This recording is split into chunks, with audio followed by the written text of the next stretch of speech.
வேதிவினையின் வினை வேகம். வினைனா என்ன? ஃபஸ்ட்டு வினை, கெமிக்கல் ரியாக்ஷன். வேதிவினை அப்படின்னா என்னென்னா, இப்போ for example silver nitrate, sodium chloride ரெண்டையும் சேர்த்தா சில்வர் நைட்ரேட், சோடியம் குளோரைட் ரெண்டும் சேர்த்தா சில்வர் குளோரைடும் சோடியம் நைட்ரேட் கிடைக்கும்.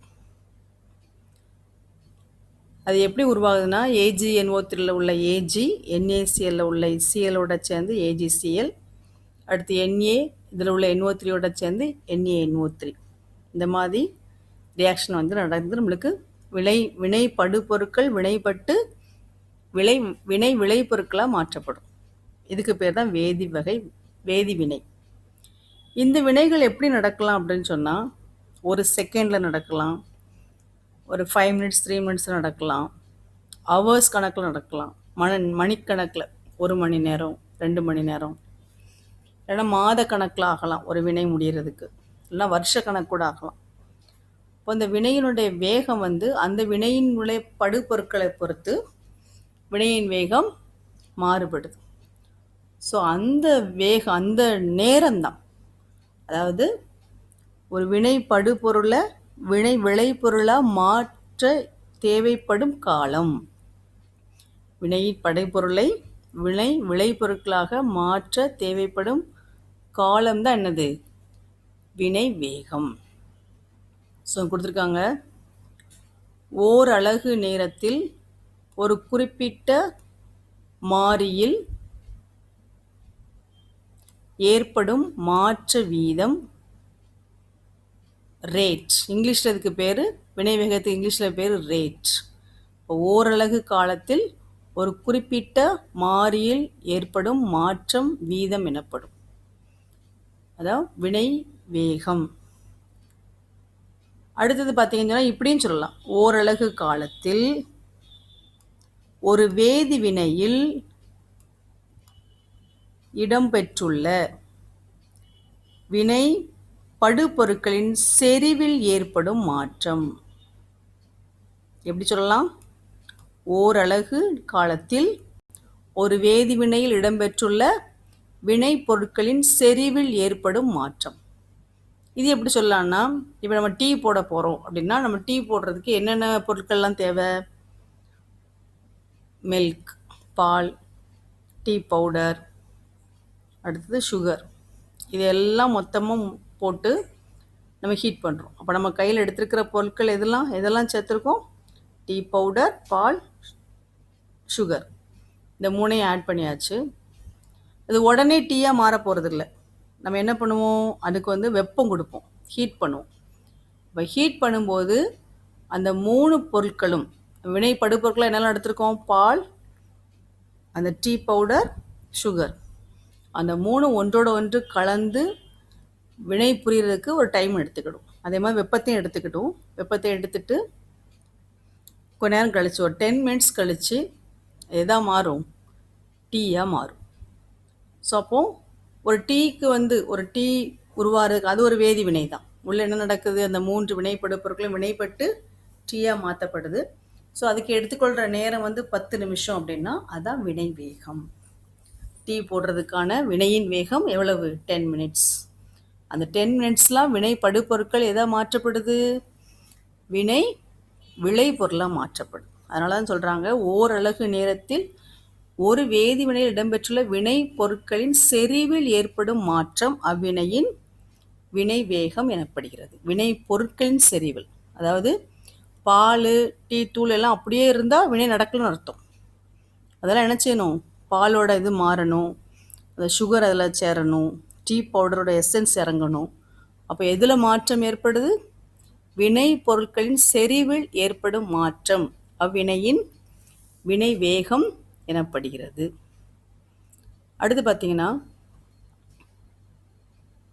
கொடுத்துருக்காங்க, ஏங்கிறது வினை படுபொருள், அது எதாக மாற்றப்படுது? பியாக மாற்றப்படுது.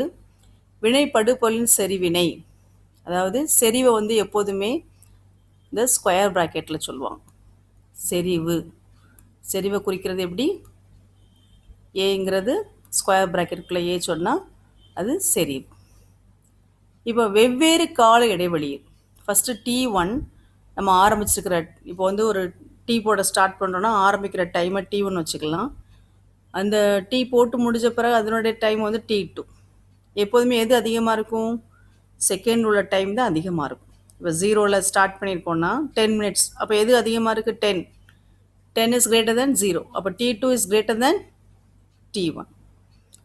கண்டறியப்பட்டபடி A1 செறிவுகள் முறையை A1 மற்றும் A2 என கருதுவோம். அதாவது ஏயோட செறிவு வந்து A1லேருந்து A2ஆக மாறுது, அல்லது ஏலேருந்து பியாக மாறுது.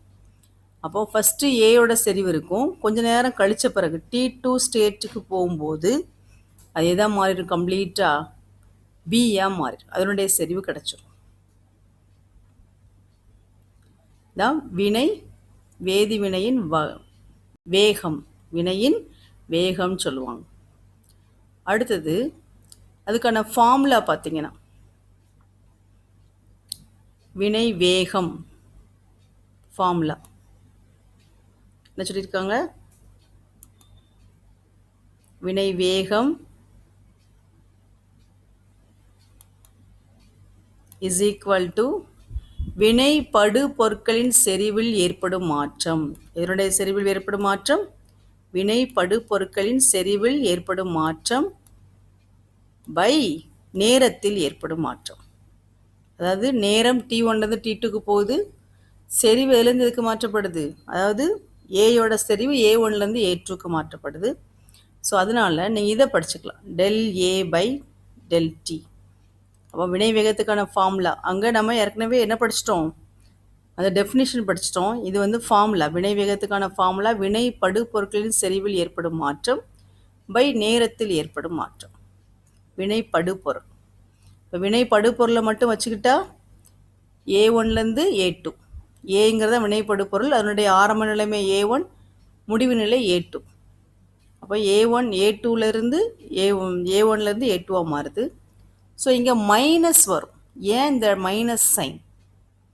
ஏன் மைனஸ் சைன் அப்படின்னா, இப்போ நான் ஏற்கனவே சொன்ன மாதிரி, இப்போ பால் ஒரு டீ போடணும்னா பால், சுகர், அடுத்தது தேயிலை. இப்போ அந்த பண்புகள் வந்து குறைஞ்சிக்கிட்டே இருக்கும். அதனுடைய ஒரிஜினல் பண்பு, பாலோட பண்பு, அந்த டீயோட பண்பு எல்லாம் என்ன செய்யும்? கொஞ்சம் கொஞ்சமாக குறைஞ்சிக்கிட்டே வரும். இப்போ ஃபார் எக்ஸாம்பிள் AgNO3 + NaCl ஒரு ஈக்குவேஷன் சொன்னேன். அந்த AgNO3யோட குணம், அந்த கேரக்டர் வந்து கம்மியாகிட்டே வரும். அதே மாதிரி NaClோட கேரக்டர் கம்மியாகிட்டே வரும். அதனுடைய பண்புகள் குறைந்து கொண்டே வரும். எதனாலன்னு சொன்னால் அது புது பொருளாக மாற்றப்படுது. AgCl NaNO3. அதனால் புது வினைப்பொருளாக மாறுறதுனால இதனுடைய பண்புகள் குறைந்துக்கிட்டு வரும். அதனால தான் வினை படுபொருளை வச்சு நம்ம சொன்னோன்னா இங்கே என்ன போடணும்? மைனஸ். வினை படுபொருளின் செறிவு குறைந்து கொண்டே வரும், அதனால் மைனஸ் போடும்.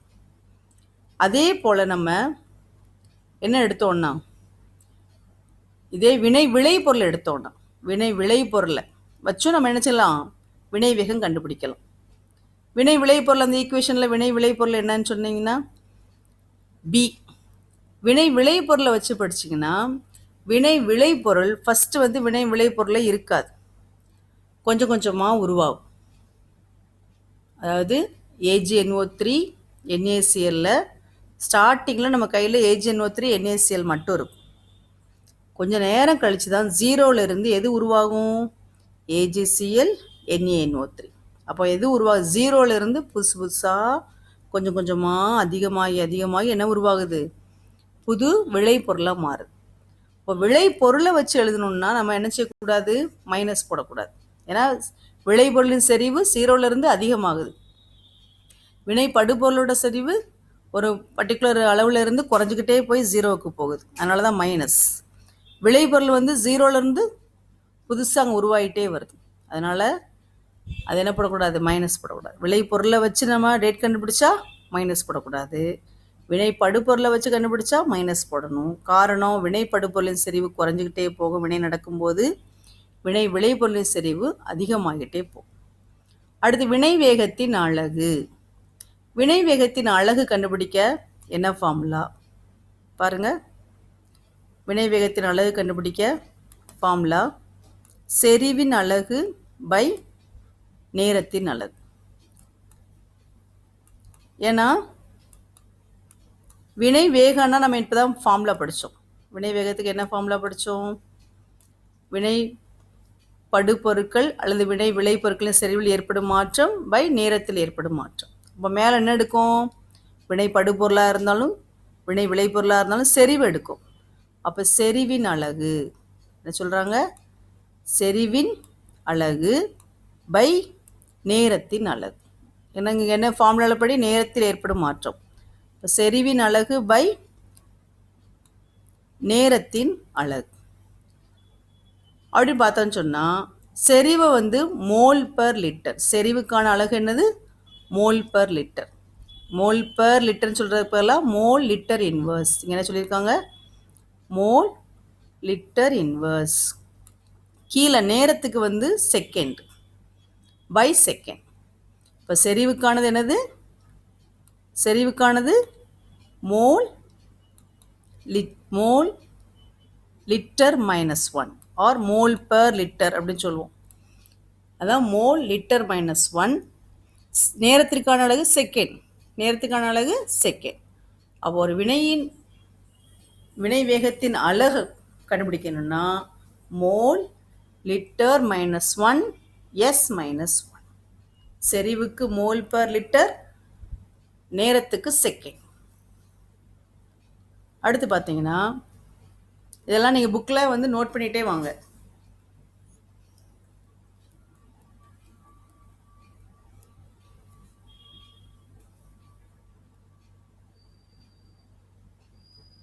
அடுத்து பாருங்க. A gives 2B. ஏங்கிற வினைப்படு பொருள் பியா 2Bயா மாற்றப்படுது. அப்போ நம்ம வினை எதை வச்சு கண்டுபிடிக்கலாம்? வினை படுபொருளை வச்சியும் வினை வேகம் கண்டுபிடிக்கலாம், வினை விளைபொருளை வச்சும் கண்டுபிடிக்கலாம். வினை படுபொருளை வச்சு கண்டுபிடிச்சா நீங்கள் என்ன போடுவீங்க? -d/a/dtன்னு போடணும். -d/a. ஏன் மைனஸ்? அதனுடைய செறிவு குறைஞ்சிட்டு வரும். -d/a/dt. இதை வச்சு போடுறதா இருந்தால், விளைபொருளை வச்சு போடுறதா இருந்தால் d/b/dt. d/b/dt. இங்கே 2 இருக்கிறதுனால அந்த 2வை 1/2 இங்கே கொண்டு வந்துடும். இங்கே பாருங்கள், வினை வேகம் இஸ் ஈக்குவல் டு இந்த ஈக்குவேஷனுக்கு வினை வேகம் பாருங்கன்னா எப்படி எழுதுகிறாங்க? 2 விதமாக கண்டுபிடிக்கலாம். எதை வச்சு தான் கண்டுபிடிக்கலாம்? ஏயை வச்சு கண்டுபிடிக்கலாம், பியை வச்சு கண்டுபிடிக்கலாம். ஏயை வச்சு கண்டுபிடிச்சிங்கன்னா -d/a/dt. இங்கே உள்ள 2 வந்து இந்த இடத்துக்கு போயிடும். So 2 -da/dt. அல்லது b வச்சு கண்டுபிடிக்கிறதா இருந்தால் d/b/dt. அதாவது இங்கே என்ன போடுவாங்கன்னா 1/2 d/b/dtன்னு போடுவாங்க. அந்த 1/2 தான் அங்கே போகும்போது எதாவது மாறுது? 2 × -d/a/dtன்னு மாறுது. அப்போ விளைபொருளை வச்சு எழுதலாம், வினை படுபொருளை வச்சு எழுதலாம்.